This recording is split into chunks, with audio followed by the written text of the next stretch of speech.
নমস্কার বন্ধুরা, আজকে আবার একটা নতুন রেসিপি আপনাদের সাথে শেয়ার করব। সেটা হচ্ছে লোটে মাছের কষা। এই লোটে মাছের কষাটা এমনভাবে আজকে বানিয়ে দেখাবো যে একটা মাছও কিন্তু ভেঙে যাবে না। তো চলুন আজকে এই লোটে মাছের কষাটা কিভাবে বানিয়েছি আপনাদের সাথে একবার শেয়ার করি। খেতে কিন্তু দারুণ টেস্ট হবে। নমস্কার বন্ধুরা, আমি সুজাতা, আপনাদেরকে সুজাতাস কিচেনে অনেক অনেক স্বাগত। লোটে মাছের কষা করার জন্য এখানে আমি লোটে মাছকে ভালো করে ধুয়ে পরিষ্কার করে রেখেছি। এবার এখানে কিছুটা দিয়ে দেব হলুদ গুঁড়ো,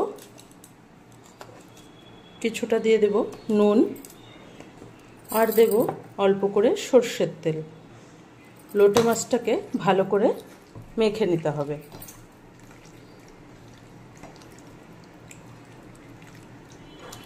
লোটে মাছটাকে ভালো করে মেখে 10 মিনিট রেখে দেব।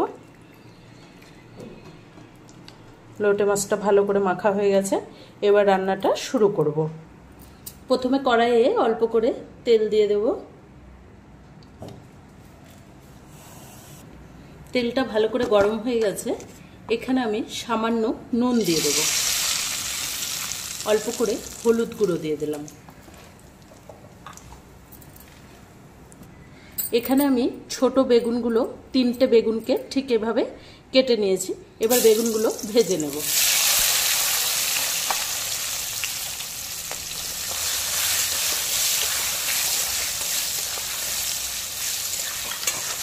বেগুনগুলোকে সুন্দর মতো লাল লাল করে ভেজে উঠিয়ে নেব। বেগুনটাকে সুন্দর মতো নাড়তে নাড়তে সুন্দর একটা কালার চলে এসেছে। এবার বেগুনগুলোকে তুলে নেব। সুন্দর মতো কিন্তু বেগুনটা ভাজা হয়ে গেছে। এবার বেগুনটাকে একটা প্লেটে উঠিয়ে নিচ্ছি।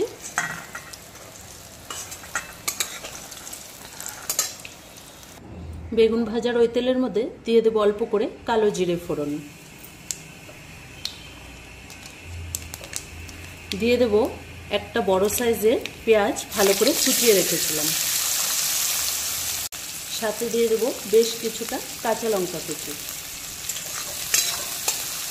পেঁয়াজ আর কাঁচা লঙ্কাটাকে ভালো করে কালার আসা পর্যন্ত ভেজে নেব।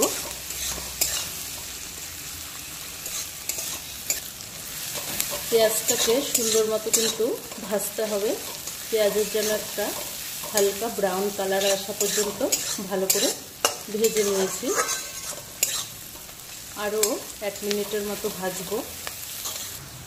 পেঁয়াজটা সুন্দর মতো ভাজা হয়ে গেছে।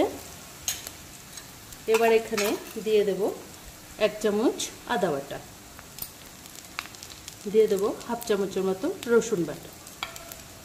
এবার আদা আর রসুনটা হালকা কাঁচা গন্ধটা চলে যাওয়া পর্যন্ত একটু ভালো করে কষে নেব। আদা রসুনটা কাঁচা গন্ধ যাওয়া পর্যন্ত ভালো করে কষে নিয়েছি। এবার এর মধ্যে দিয়ে দেব অল্প করে হলুদ গুঁড়ো, সাথে দেব অল্প করে নুন। নুনটা অল্প দিলাম, যেহেতু আগে লোটে মাছ মাখতে দিয়ে রেখেছিলাম। এবার এখানে দিয়ে দেব হাফ চামচ জিরে বাটা, দিয়ে দেব হাফ চামচ ধনে বাটা, দিয়ে দেব 1 চামচ শুকনো লঙ্কা বাটা। ঝালটা আপনারা আপনাদের পছন্দ মতো দেবেন। লোটে মাছে একটু ঝাল হলে খেতে ভালো লাগে। এর মধ্যে এবার আমি দিয়ে দিচ্ছি যেটাতে লঙ্কা বেটেছিলাম সেই মশলার বাটি ধোয়া অল্প করে জল, সাথে আরও অল্প জল দিয়ে দিচ্ছি যেন মশলাটা পুড়ে না যায়। এবার মশলাটাকে ভালো করে কষতে হবে।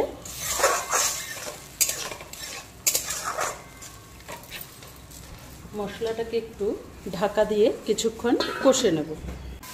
মশলাটাকে কিছুক্ষণ কষে নিয়েছি। 5 থেকে 7 মিনিট পরে মশলা থেকে কিছুটা তেল ছেড়েছে। দিয়ে দেবো এখানে একটা টমেটো কুচি।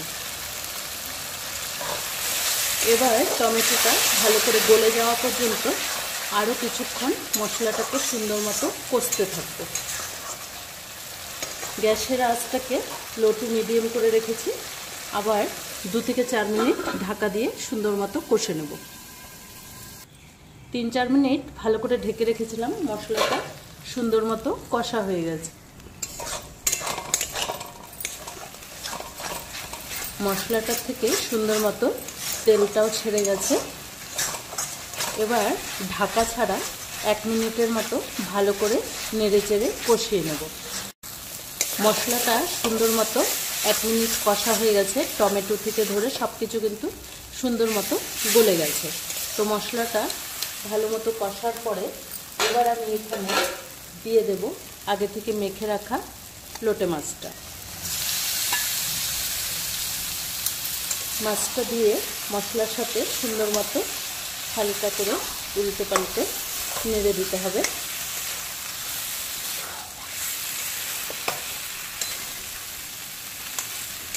এভাবে নেড়ে দিয়েছি। লোটে মাছ যেহেতু খুবই নরম, তো বেশি নাড়াচাড়া করা যাবে না, তো একবারই উল্টে দিয়েছি। এবার দিয়ে দেব ভেজে রাখা বেগুনটা। যেহেতু মাছটা নরম, তো খুব তাড়াতাড়ি হয়ে যাবে। আর এই লোটে মাছের থেকে কিন্তু একটা জল বেরোবে, সেটাতেই মাছটা সুন্দর মতো সেদ্ধ হয়ে যাবে। এবার আমি একদম কম আঁচ করে এটাকে ঢেকে রেখে দেব। কিছুক্ষণ পরে দেখবেন সুন্দর মতো জলটা বেরিয়ে আসবে। ঢাকা দিয়ে কিছুক্ষণ রেখেছিলাম, দেখুন কি সুন্দর লোটে মাছটার থেকে কিন্তু জলটা বেরিয়ে আসছে। এবার এই তরকারিটাকে কিন্তু আর নাড়াচাড়া করা যাবে না, এটা শুধু কড়াই ধরে এভাবে একটু হিলিয়ে দিতে হবে। এভাবে নাড়ে নেড়ে কিন্তু তরকারিটাকে করতে হবে। আবার আমি এবার ঢাকা দিয়ে দেব। 3 মিনিট সুন্দর করে ঢাকা দিয়ে রেখেছিলাম, তো দেখুন জলটা অনেকটা শুকিয়ে আসছে। আপনারা চাইলে এরকম একটু হালকা ঝোল ভাব রাখতে পারেন। তো আমি এটাকে যেহেতু একটু কষা করব, তো আরেকটু এটাকে ঝোলটাকে শুকিয়ে নেব। তো এভাবেই এটাকে কিন্তু না একদম হিলানো যাবে না, তাহলে কিন্তু মাছগুলো ভেঙে যাবে। তো এভাবেই আমি একবার করে ঠিক এভাবে ঘুরিয়ে নেড়ে দেব। তো এভাবে আমি আরও 2 মিনিট ঝোলটাকে শুকিয়ে নেব। তো দেখুন সুন্দর মতো লোটে মাছের জলটা কিন্তু শুকিয়ে আসছে। এটা ঠান্ডা হয়ে গেলে এটা আরও একদম বসে যাবে। এবার আমি ওপর থেকে দিয়ে দেব 1 চামচের মতো কাঁচা সরষের তেল। এই তেলটা লোটে মাছের মধ্যে দিলে কিন্তু ফ্লেভারটা খুব সুন্দর আসবে। সাথে দিয়ে দেবো কিছুটা কুচনো ধনেপাতা। এবার দেখুন কতটা লোভনীয় লাগছে, খেতে কিন্তু দারুণ টেস্ট হয়। এভাবে আমি এবার 2 মিনিট ঢাকা দিয়ে রাখবো। তাহলে আজকের আমাদের লোটে মাছের কষা কিন্তু একদম রেডি।